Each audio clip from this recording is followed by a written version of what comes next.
There, by the side of the road, stands a little table covered with an old plastic tablecloth. A pitcher and a small row of Dixie cups calls for attention. The child behind the table displays uncertainty as eyes dart from side to side, pensive yet hopeful, almost willing you to stop and make a purchase. Faced with this sight, what do? Stop for some of the quite likely to be lukewarm beverage? Smile, wave, and pass by? Believe it or not, the law of supply and demand is at work in our tale of the lemonade stand. I know, supply and demand is an economic topic that makes almost everyone's eyes glaze over in the sterile confines of a classroom. Yet, the dynamics of supply and demand are core elements in the daily activity of an economy. Let's use our young business mogul to illustrate the interaction of these elements. Picture the lemonade stand, which, by the way, has been a computer game since the early 1970s and can give you a virtual experience without all the stickiness. But we digress. The young attendant was thirsty. He decided lemonade would taste good and stirred up a glass for himself. Demand, thirst, was met by supply, lemonade, and a need was sated. How does our young entrepreneur know a lemonade stand is needed? Well, our young talent is a thinker. I get thirsty, other people get thirsty. It's getting warm outside. That means thirst will follow. Thirst requires a drink. Lemonade is an easy drink to produce. So he thinks to himself, if I build it, they will come. He seeks out an investor and supplier of materials, probably mom. He seeks out the right training for bulk lemonade production, again, probably from mom, and gets to work. In time, he returns home with a tidy sum for his efforts and learns a little lesson.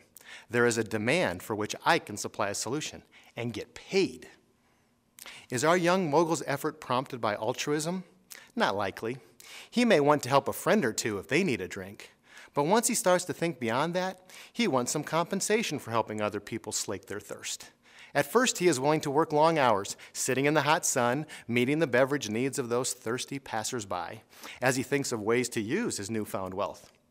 Soon, however, he finds that he would like a break now and then, but the people keep coming.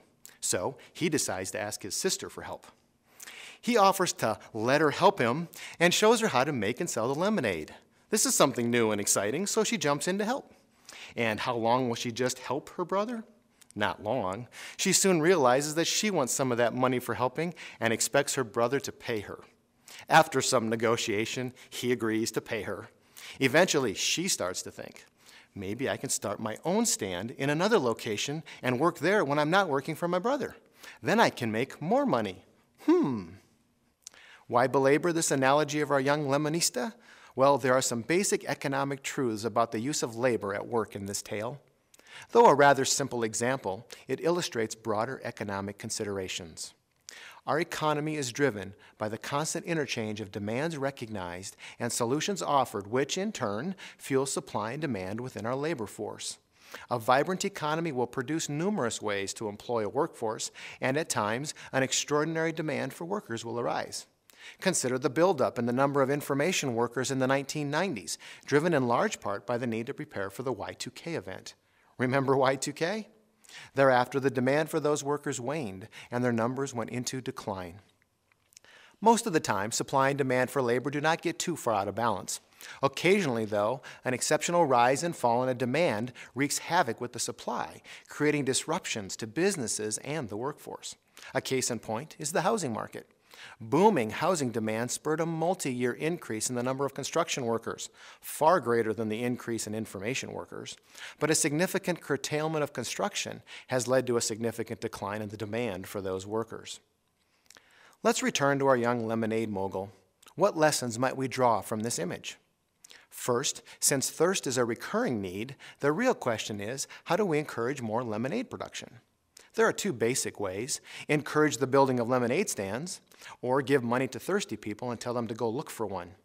But do we want beverage companies to set up lemonade stands, or do we want to encourage the start of a new business? Starting new businesses has historically been the best job creator. Consider how a new employee in the lemonade stand doubled the number of workers and the production and sales potential. However, adding workers increases costs before increasing revenues. Perhaps a large business can better absorb the cost, but the small business may be more nimble. So there is an ongoing debate. Second, what was our young mogul doing before he started the lemonade stand? Maybe he was helping at home in exchange for an allowance, or just finishing his latest year of elementary school. Either way, he was doing something else. A dynamic economy constantly requires some members to pursue new positions or careers. That requirement often requires those workers to obtain new knowledge and education to strengthen the ability to handle that next step. Who pays for the training? And as the transformation develops, how long should we support the workers waiting to be employed in the new pursuits? Third, what if there are no available siblings to help our young entrepreneur, or the available ones do not want to make lemonade? Suppose we replace little sister with someone from the neighborhood. Do the dynamics change? Only to the extent that big brother is no longer keeping the earnings in the family. What if that person is replaced by someone from a different neighborhood? Same dynamics, but now the earnings are outside the neighborhood. You can see where this is going. When businesses need workers, they need to find someone who can and will do the work. But where will the workers they need and want be available?